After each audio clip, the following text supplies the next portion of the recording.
എനിക്ക് ഏറെ പ്രിയമുള്ളവരെ എല്ലാവർക്കും എൻ്റെ വിനീത നമസ്കാരം. ശ്രീമതി ഇന്ദിരാകൃഷ്ണൻ എഴുതിയ ചെറിയ ഒരു നോവലൈറ്റ് അല്ലെങ്കിൽ ചെറിയൊരു കഥ ഓണത്തലേന്ന് തുടരുന്നു. മയക്കത്തിൽ ഓർമ്മയുടെ താളത്തിൽ കുഞ്ഞിമാളു അമ്മ കിടന്നൊന്ന് മയങ്ങിപ്പോയി. മയക്കത്തിൽ ദാച്ചേച്ചിയും കൃഷ്ണേട്ടനും വെള്ളക്കല്ല് വെച്ച കടുക്കനിട്ട ദാമുവേട്ടനും ഒക്കെ കണ്ടു. ഒക്കെ പോയിട്ട് എത്ര കാലമായി, എനിക്കും അങ്ങോട്ട് പോകാറായിട്ടുണ്ടാവും. സമാധാനിച്ചു. ദാച്ചേച്ചി മരിച്ചിട്ട് ഇപ്പോൾ എത്ര കാലമായി ഉണ്ടാവും? 6 7 സ്ഥലം വിറ്റിട്ട് തന്നെ കാലം കുറച്ചായി. ഓർമ്മ വയ്ക്കുമ്പോൾ ദാച്ചേച്ചി എന്ന ദാക്ഷായണിയമ്മ 10ാം ക്ലാസ് പാസ്സായി തൃശ്ശൂർ കോളേജിൽ ചേരുന്നു. ആ നാട്ടിൽ ആദ്യമായി കോളേജിൽ പഠിക്കുവാൻ പോണ പെണ്ണാണ് ദാക്ഷായണി. കഴിവുണ്ടായിട്ടല്ല, ആങ്ങളമാർ കോളേജിൽ ചേർത്തത്. മദിരാശിയിൽ ചായക്കടയിൽ നിൽക്കുന്ന ഗോപാലേട്ടനാണ് കാശ് അയച്ചു കൊടുത്തിരുന്നത്. 1 കൊല്ലം തികയും മുമ്പ് ദാച്ചേച്ചി പഠിപ്പ് മുഴുവനാക്കാതെ തിരിച്ചു വന്നു. മുറിയിൽ വന്ന് അടച്ചിരിപ്പായി. അമ്മാവന്മാർ വന്ന് ബഹളം വയ്ക്കുന്നതുമൊക്കെ കണ്ടു. എന്നെപ്പോലെ ഒരു 10 വയസ്സുകാരിക്ക് ഒന്നും മനസ്സിലായില്ല. എന്തോ ചേച്ചിക്ക് പറ്റി എന്ന് മനസ്സിലായി. പുറത്തിറങ്ങുന്നില്ല, അമ്പലത്തിൽ പോലും വരുന്നില്ല. തോന്നുമ്പോൾ കുളിക്കും, എന്തെങ്കിലും കഴിക്കാൻ തോന്നിയാൽ കഴിക്കും.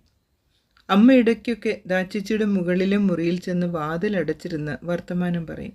മുടി വേറെടുത്ത് കെട്ടിക്കൊടുക്കും. ഒരു ദിവസം അമ്മ ദാച്ചേച്ചിയുടെ അമ്മയെ ഉപദേശിക്കുന്ന കേട്ടു. എടത്തി, അവളെ വിഷമിപ്പിക്കില്ല കേട്ടോ, അവൾക്കൊരബദ്ധം പറ്റിയതാ. കുട്ടി വല്ലതും പ്രവർത്തിച്ചാൽ നമ്മുടെ മുതലാ പോണത്. നമ്മുടെ കുട്ടിയല്ലേ, നമ്മൾ അവളുടെ കൂടെ നിൽക്കുക. കുട്ടി ഇത്തിരി വലുതായ അവൾക്ക് എവിടെയെങ്കിലും പണി കിട്ടാണ്ടിരിക്കില്ല. അതിനൊക്കെ തക്കുള്ള പഠിപ്പുണ്ടല്ലോ, 10 പാസ്സായതല്ലേ. ശങ്കുണ്ണിയേട്ടൻ പറയണ കേട്ടു, മഠത്തിലെ ശിവശങ്കരന് പോസ്റ്റ് ഓഫീസിൽ പണി കിട്ടിയെന്ന്. ഇവക്കും കിട്ടും എവിടെങ്കിലും. തറവാട്ടിലെ അന്തരീക്ഷം മോശമായി. എന്നും വഴക്കും വക്കാണവും. ദാച്ചേച്ചിയുടെ അമ്മയ്ക്ക് എപ്പോഴും കണ്ണീര് തന്നെ. അതിനിടയ്ക്ക് ദാച്ചേച്ചി പ്രസവിച്ചു. നല്ലൊരു പെൺകുട്ടി. പിന്നെ ദാച്ചേച്ചിക്ക് ഒരു ചൊടിയായി. മോളെ കളിപ്പിക്കലും അണിഞ്ഞൊരുക്കലും അമ്മ നല്ലോണം സഹായിച്ചിരുന്നു. അതിനൊക്കിടയ്ക്കാണ് ആനക്കാരൻ കൃഷ്ണൻ നായരുടെ സംബന്ധാലോചന. അങ്ങേർക്കും 2ാം കല്യാണം. ആദ്യമൊക്കെ ദാച്ചേച്ചി എതിർത്തു, പിന്നെ സമ്മതിച്ചു. ആനക്കാരനെങ്കിൽ ആനക്കാരൻ, ഏത് കോന്തനായാൽ എന്താ? ആങ്ങളമാരുടെ ആട്ടും തുപ്പും കുറച്ച് കേട്ടാൽ മതിയല്ലോ. അയാൾക്ക് കുട്ടികളുണ്ടാവാത്തോണ്ടാ ആദ്യത്തെ സംബന്ധം ഒഴിവായത്രേ. അത് സമാധാനം. എൻ്റെ ഇടത്തിയേ, ഇനി പെറണ്ടാലോ. അമ്മയോട് മാത്രമേ ദാച്ചേച്ചി മിണ്ടാറുള്ളൂ. കൃഷ്ണേട്ടൻ്റെ വരവ് ദാച്ചേച്ചിയുടെ ജീവിതം ആകെ മാറ്റിമറിച്ചു. വല്ലപ്പോഴും വന്നു കയറുന്ന ഒരാൾക്ക് ഒരു പെണ്ണിന് ഇത്രയും സ്നേഹം കൊടുക്കാൻ കഴിയുന്നത് കണ്ട് അത്ഭുതപ്പെട്ടിട്ടുണ്ട്. ദാച്ചേച്ചിക്കും മോൾക്കും നല്ല നല്ല ഡ്രസ്സുകളും പണ്ടങ്ങളും വാങ്ങിക്കൊടുത്തു. നാട്ടിലെ വലിയ വീടുകളിലെ പെണ്ണുങ്ങൾക്ക് പോലും ഉണ്ടായിരുന്നില്ല അത്ര നല്ല വേഷവും ആഭരണവും. അച്ഛാന്ന് വിളിച്ച മോളെ കൃഷ്ണേട്ടൻ ലാളിക്കണ കണ്ടാൽ കൊതിയാവും. ആനയുടെ ഉടമസ്ഥൻ ഇല്ലത്തെ തിരുമേനിക്ക് കൃഷ്ണേട്ടന് നല്ല വിശ്വാസമാണ്. കൃഷ്ണന് വേണ്ടതെടുത്ത് ബാക്കി തന്നാൽ മതി എന്നത്രേ തിരുമേനി പറയുക. കൃഷ്ണേട്ടൻ കുട്ടികളെ നോക്കും പോലെ ആനയെ നോക്കും. ആനയെക്കൊണ്ട് കാശുണ്ടാക്കാനും അറിയും. അതുകൊണ്ട് നല്ല വരുമാനവും. പിന്നെ കൃഷ്ണേട്ടന് പണം പലിശയ്ക്ക് കൊടുക്കണ ഇടപാടുണ്ടായിരുന്നു. അത് നല്ല ലാഭം. വല്ലപ്പോഴും ഒന്ന് മിനുങ്ങും എന്നല്ലാതെ ഒരിക്കലും കുടിയനായിരുന്നില്ല. മകൾക്ക് ശോഭന എന്ന് പേരിട്ടു. ദാച്ചേച്ചിക്ക് ജോലിക്ക് പോകണമെന്ന മോഹം ഇല്ലാതായി. ഭാര്യ വീട്ടിൽ കൃഷ്ണേട്ടൻ ചിലവാക്കുന്ന പണം അമ്മാവന്മാരും ആങ്ങളമാരും ഒക്കെ കൃഷ്ണേട്ടനെ ബഹുമാനിക്കാൻ തുടങ്ങി. കൃഷ്ണേട്ടൻ കൊണ്ടുവരുന്ന കാശ് നശിപ്പിക്കാതെ ഇരട്ടിപ്പിക്കാൻ ഉള്ള മിടുക്ക് ദാച്ചേച്ചിക്കുണ്ടായിരുന്നു. സ്ഥലം കുറേ വാങ്ങിക്കൂട്ടി. വീടിൻ്റെ മുന്നിൽ കിടന്നിരുന്ന മനക്കിലെ പറമ്പ് കൃഷ്ണേട്ടൻ പറയും, മാപ്പിളയുടെ പറമ്പ് വാങ്ങിയത് തന്നെ നല്ല തമാശയാണ്. എറപ്പായി മാപ്പിള വണ്ടി ഓടിക്കാൻ പഠിച്ചു. വണ്ടി ഓടിക്കാൻ കിട്ടാത്ത കാരണം കാളയെ പൂട്ടാൻ പോവായിരുന്നു. ഒരു ദിവസം കൃഷ്ണേട്ടൻ, വണ്ടി ഞാൻ മേടിച്ചു തരാം, വാടക സ്ഥിരം തരണം. എറപ്പായി മാപ്പിള റെഡിയായി. കൃഷ്ണേട്ടൻ പിക്കപ്പ് വാങ്ങി. മാസം 5000 വാടക. എന്ന് രാവിലെ ദാച്ചേച്ചി 5000 രൂപ മാപ്പിളയ്ക്ക് കയ്യിൽ വെച്ച് കൊടുക്കും. 500 രൂപ മാർക്കറ്റിൽ കുറി വയ്ക്കാനും. ഉച്ച തിരിയുമ്പോഴേക്കും ഒരു പിക്കപ്പ് നിറച്ച് വാങ്ങുന്ന പച്ചക്കറികൾ കടകളിൽ വിറ്റ് 5500 രൂപ ദാച്ചേച്ചിയുടെ കയ്യിൽ വരും. 5000 രൂപയ്ക്ക് ദിവസവും 500 പലിശ. ആ പലിശയാണ് പിറ്റേ ദിവസം കുറിവയ്ക്കാൻ കൊടുക്കുന്നത്. ആ കുറുക്കാശുകൊണ്ട് മനയ്ക്കലെ പാഴ്പ്പറമ്പ് വാങ്ങി. അതുകൊണ്ടാണ് കൃഷ്ണേട്ടനും ദാച്ചേച്ചിയും മാപ്പിളയുടെ പറമ്പ് എന്ന് പേരിട്ടത്. പിന്നീട് ആ പറമ്പ് ഒന്നാന്തരം തെങ്ങിൻതോപ്പാക്കി ദാച്ചേച്ചി. മാപ്പിളയുടെ കാശുകൊണ്ട് വാങ്ങിയ പറമ്പാന്ന് കൃഷ്ണേട്ടൻ വളർത്തിയ മക്കളാ എറപ്പായി മാപ്പിളയുടെ എന്ന് റപ്പായി മാപ്പിളയും പറയും. വണ്ടി വാടക കിട്ടുന്നത് കൊണ്ട് ദാച്ചേച്ചി പൊന്നു വാങ്ങി കൂട്ടിവെച്ചു. കല്യാണങ്ങൾക്ക് പണ്ടമെടുക്കുന്നവർക്ക് ലാഭത്തിന് വിറ്റു.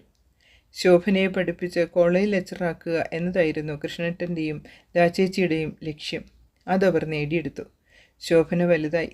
കല്യാണപ്രായമാവും മുമ്പ് തന്നെ കൃഷ്ണേട്ടൻ മാപ്പിളയുടെ പറമ്പിൽ 2 നിലയിൽ വാർപ്പ് കെട്ടിടം പണിതു.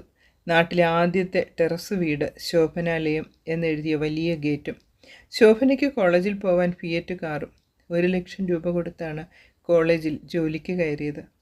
ആനക്കാരൻ എന്ന പേരുദോഷം വേണ്ടെന്ന് കരുതി ശോഭന വലുതായപ്പോഴേ ആനപ്പണി നിർത്തി. റോഡ് വക്കിന് സ്ഥലം വാങ്ങി കടമുറി കെട്ടി. അതിലൊന്നിൽ കോട്ടയ്ക്കൽ ആര്യ വൈദ്യശാലയുടെ ഏജൻസി തുടങ്ങി. ശോഭനയുടെ കല്യാണക്കാര്യത്തിൽ മാത്രം ദാച്ചേച്ചിക്കും കൃഷ്ണേട്ടനും അബദ്ധം പറ്റി. വലിയ തറവാടിത്തം പ്രസംഗിക്കുന്ന ഒരു വക്കീലിനെയാണ് വരനായി കണ്ടുപിടിച്ചത്. വക്കീലിന് സ്ത്രീധനമായി ടൗണിലെ വീടും വെച്ചു കൊടുത്തു. 10 പൈസ വരുമാനം ഉണ്ടാക്കില്ലെന്ന് മാത്രമല്ല, ക്ലബ്ബും കൂട്ടുകെട്ടുമായി നടക്കുന്ന വക്കീലിനെ പുലർത്താൻ ശോഭനയുടെ ശമ്പളം തികയില്ല. പോരാത്തതിന് ശോഭന വന്ന് കൈനീട്ടും. കൃഷ്ണേട്ടൻ പെട്ടെന്ന് ഹൃദയസ്തംഭനം വന്ന് മരിച്ചതോടെ ദാച്ചേച്ചിയുടെ ചിറകു മുടിഞ്ഞു. വക്കീൽ അവിടെ ഇരുന്ന് കൃഷ്ണേട്ടൻ വാങ്ങിക്കൂടിയ സ്ഥലങ്ങൾ വിൽക്കാൻ കരാറാക്കി. അമ്മയും മകളും കാറ് രജിസ്റ്റർ ഓഫീസിലേക്ക് തിരിയുമ്പോഴാണ് കാര്യം അറിയുന്നത് തന്നെ.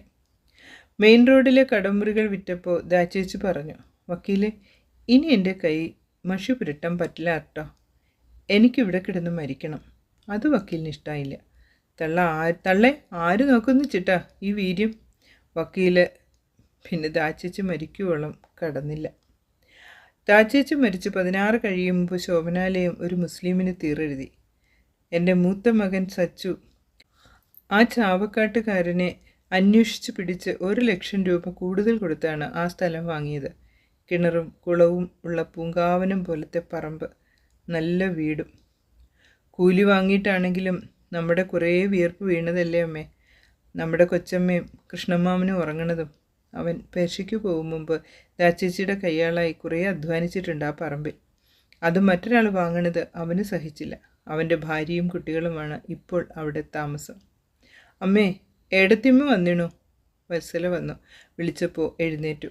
അല്ലെങ്കിലും ഉറക്കത്തിനും ഉണർവിനും ഇടയ്ക്ക് പല ഓർമ്മകളിലാണ് സമയം പോകുന്നത്. ഇതും ഒരു കാലം.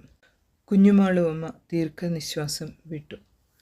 അടുത്ത ഭാഗം നാളെ. പ്രിയമുള്ളവരെ, ഞാൻ ഒരിക്കൽ കൂടി ആവർത്തിക്കുന്നു, ഇഷ്ടമായെങ്കിൽ കമൻറ്റ് ചെയ്യാൻ മറക്കല്ലേ.